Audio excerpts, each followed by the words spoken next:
All right, so get this. Today's deep dive, well, it takes us right into like the eye of a political storm. And I'm not talking attack ads or gaffes or any of that. We're talking actual hurricanes. Right. Or at least, well, some people seem to think so. Have you heard this one? Democrats controlling the weather. It's a claim. Yeah, it's been swirling around, particularly aimed at Vice President Kamala Harris. And it's not just, like the darkest corners of the internet this time either. Oh, no.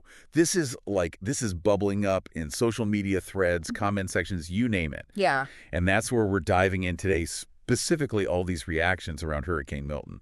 And, to make it even more interesting, this isn't just like, some fringe theory anymore. Well, right, because you have figures like Alex Jones. Oh, boy. The radio host. Yes. Known for his, shall we say, provocative statements. Would he get mildly? Yes. Yeah. Have been giving these claims a much larger platform. For those unfamiliar, we're talking conspiracy theories galore with this guy. Oh, absolutely. And he's had a few legal run-ins lately. Unfortunately, yes. Yeah. Spreading harmful misinformation, there are consequences. And that's something that he's dealing with. Right. But in this case, he's claiming the Biden-Harris administration, using some kind of advanced tech, can actually control Hurricane Milton. Okay, hold on. Advanced tech, like, does he specify what kind? Oh. Are we picturing, like, giant fans redirecting wind currents? I mean, what are we talking here? Well, he throws around terms like aircraft lasers, even like Doppler radar manipulation. He claims to have like insider interviews, leaked documents. Oh, wow. And points to a hurricane supposedly changing direction on 9/11 as proof. So it's basically saying hurricanes are like the Democrats' new secret weapon. Yeah, pretty much. I mean, if this were true, campaign strategists would be out of a job. Right.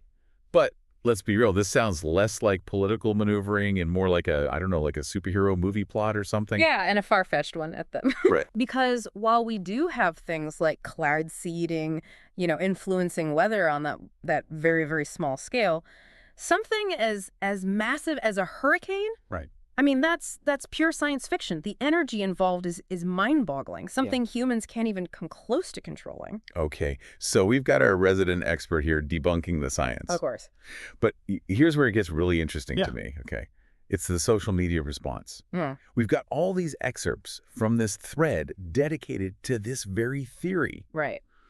And it's wild. I mean, we've got people buying it, hook, line, and sinker, others in utter disbelief, and then there are those who are just plain tired of the whole thing. Right. It's fascinating. It's like a microcosm of how people process information, especially when it intersects with their existing beliefs. Correct. You've got mockery, genuine concern, and everything in between. It's like the internet can't decide whether to laugh, cry, or throw its hands up in exasperation. Yeah. But amidst all that chaos, some clear patterns emerge in like the arguments being made.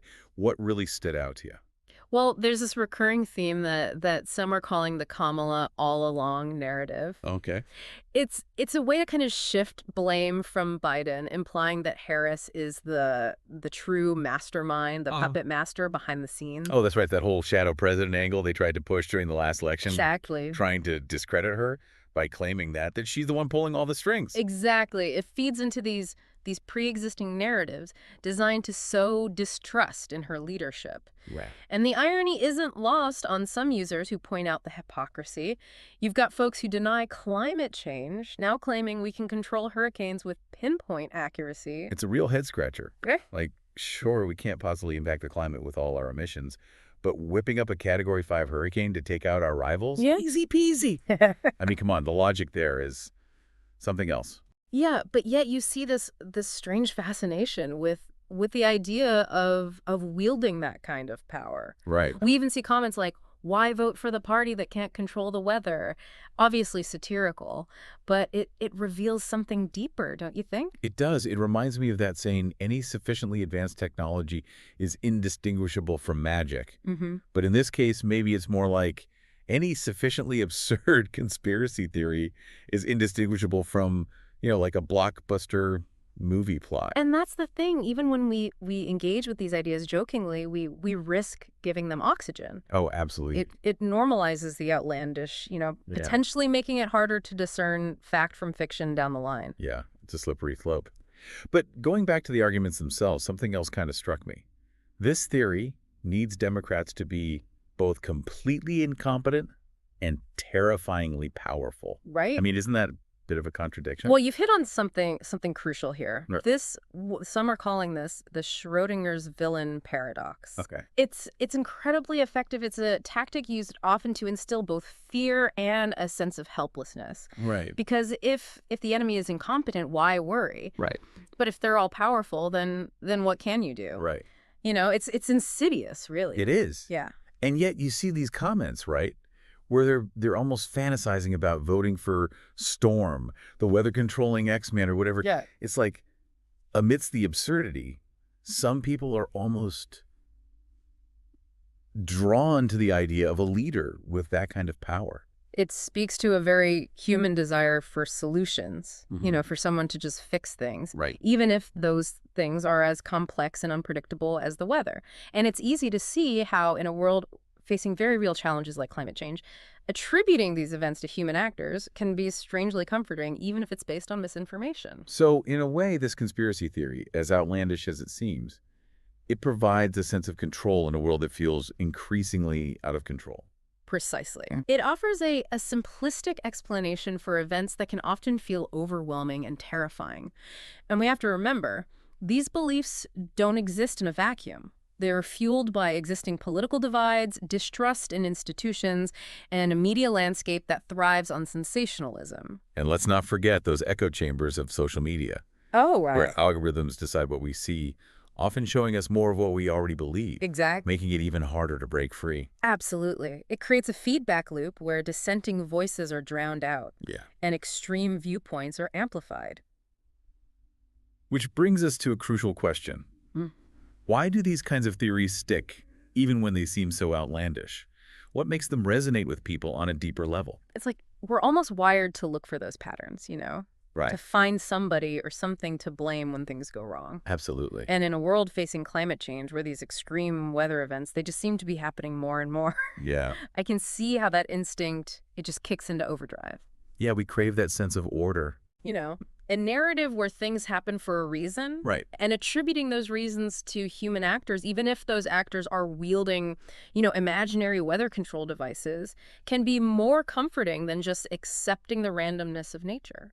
So it's like a way of just coping with all that fear and uncertainty. Yeah.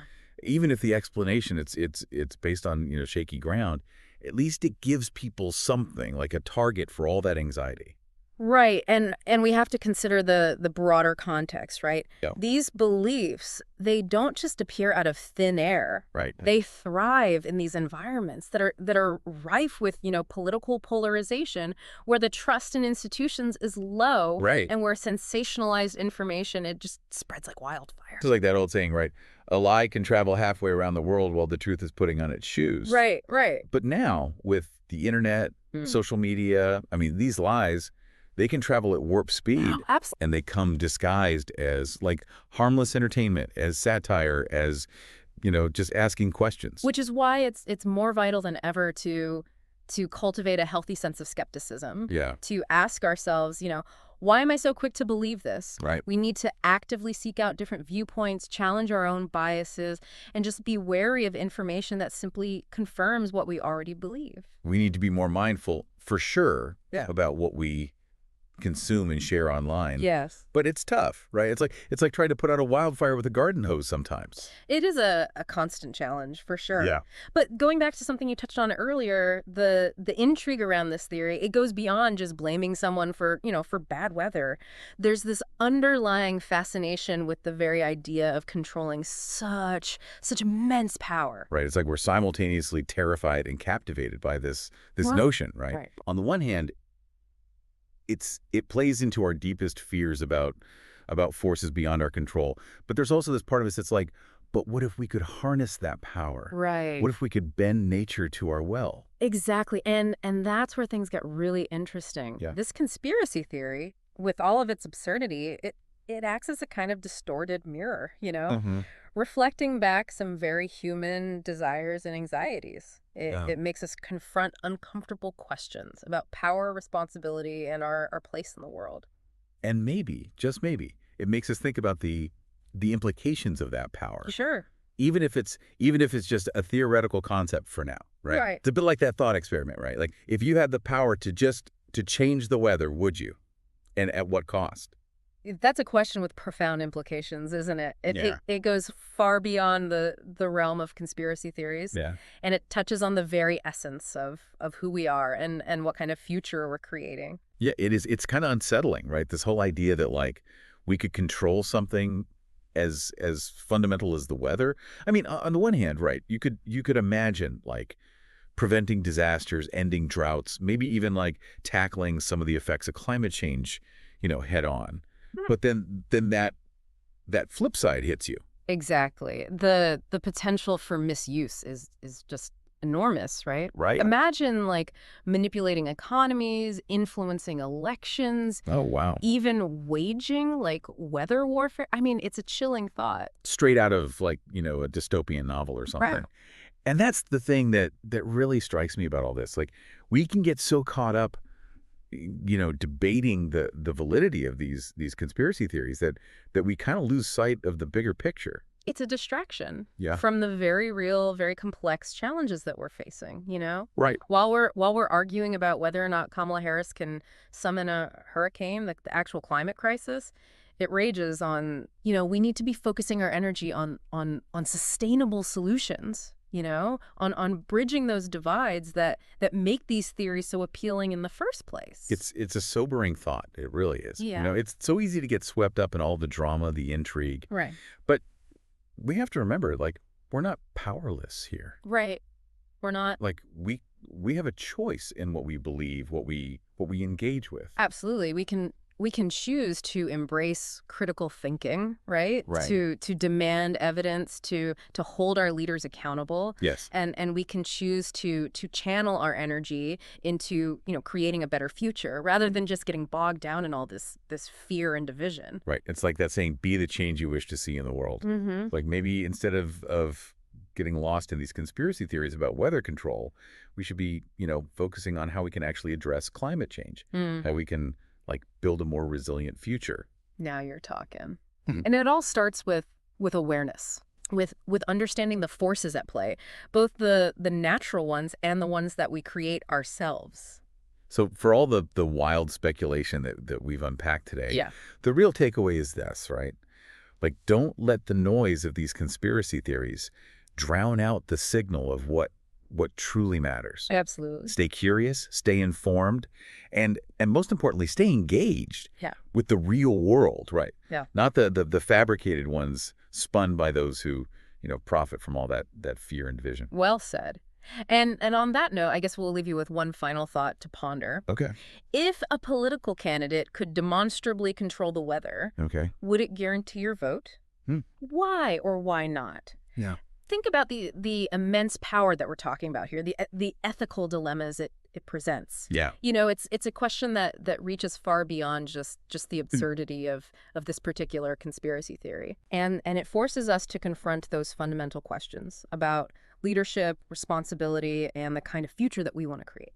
So until next time, keep asking questions, keep seeking answers, and keep diving deep